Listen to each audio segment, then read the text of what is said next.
When you've got a very young child with the prospect of having to take medication for a very long time, would you want to do that if that was your child? I did actually say that to the consultant, and she said no. And I said, you're telling me you wouldn't even give these medications to your child long term, and yet you're offering this to me. Diet has an enormous positive effect on the course of the inflammatory conditions and autoimmune disease. Yeah, right after we first got married, Michael built this bed for us, and I couldn't sleep in the bed because I was allergic to it. And I would have coughing fits every night while I was trying to sleep in the bed. So for the first few months of our marriage, I had to sleep on the couch because I couldn't tolerate the bed. And I also had such bad acid reflux that it kept me and my husband awake for most of the night because I would just start coughing in the middle of the night. And a lot of my symptoms started in my mid-20s after I got married. I just started having more and more symptoms, and he was sort of like, okay, well, we got married and all of a sudden you started falling apart. What happened? What's going on with you? And that was really hard for me to hear because I was supposed to be in my prime, and it's like all downhill from here, and it was just really declining at a rapid rate where I was tired when we got married, but all of a sudden I was sleeping the whole day. I was going with him to bed at 9 o'clock at night. He was waking up for work at 3 or 4 in the morning. I was waking up at 9.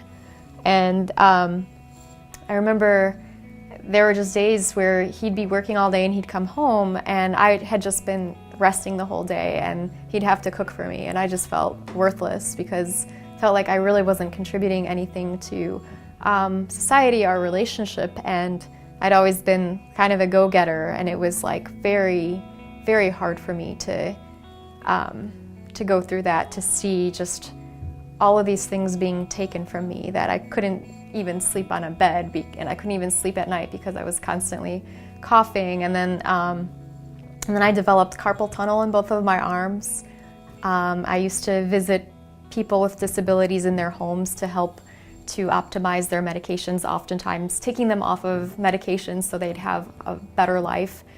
And part of that was writing a lot of reports, and I loved my job, I loved visiting with my clients, but the carpal tunnel prevented me from doing these reports because my arms hurt so badly whenever I had to write, and it was just constantly, every month I started getting new symptoms. So I started getting joint pains and allergies, and it was like really my body was just breaking itself apart. I was told I was secondary progressive MS and nothing more could be done for me. I didn't have control over what I was doing. I couldn't get out and about and do what I really wanted to do. My mind was saying, yeah, let's go for it. And my legs were saying, I don't want to do it. My neurologist had examined me. He looked at me across the desk and said, I'm really sorry to tell you you're secondary progressive MS. And he shook hands with me, got up, opened the door and said, there's nothing more that can be done for you. Thought, you know what, maybe they don't know everything. Maybe there's more information out there. Maybe there are things I can try, and what's the pain, what's the hurt in trying? And then I started trying these things and I started getting better.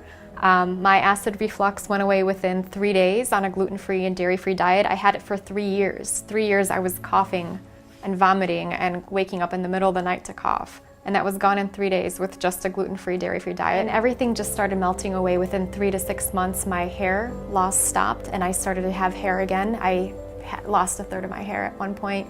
My joint pains went away within 2 to 3 months. And it was amazing just to peel back the symptoms. Every time I would go, my thyroid antibodies would drop lower and lower. And it's nice to be able to actually wake up in the morning and not sleep for 12 hours. It's nice to be able to remember things. It's nice to be able to have the energy to pursue my passions. I can go out with friends for a few weeks at a time and not feel exhausted and not be bedridden. And so it's just such a blessing to be able to do everything that I want to do without feeling like I need to account for this elephant in the room, which is a chronic disease that follows me and drags me down all the time. So it's just, it's hard to find the words to explain how amazing it feels to have my freedom back and how good I feel nowadays. Sí que sentía que no era lógico.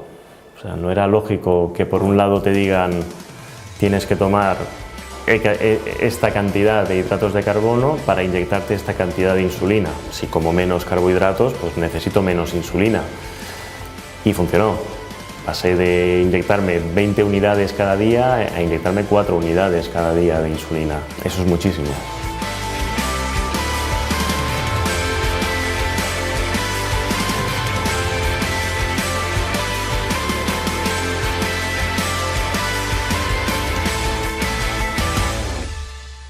You know what, I can't keep this to myself. I need to get this out there to all of the other people that are suffering in silence. I need to be an advocate for them. As a pharmacist, I have a good background where people know that and trust pharmacists, so I can get this message out there. I'm not a crazy person. I have been there myself, and this stuff works. So I hope that people listening on the other end that are suffering in silence know that there's a way out and there's a way to get better, and you know what, that you're really worth it, that you need to invest in yourself, and you really are worth it, and you deserve to feel good, and you deserve to be happy.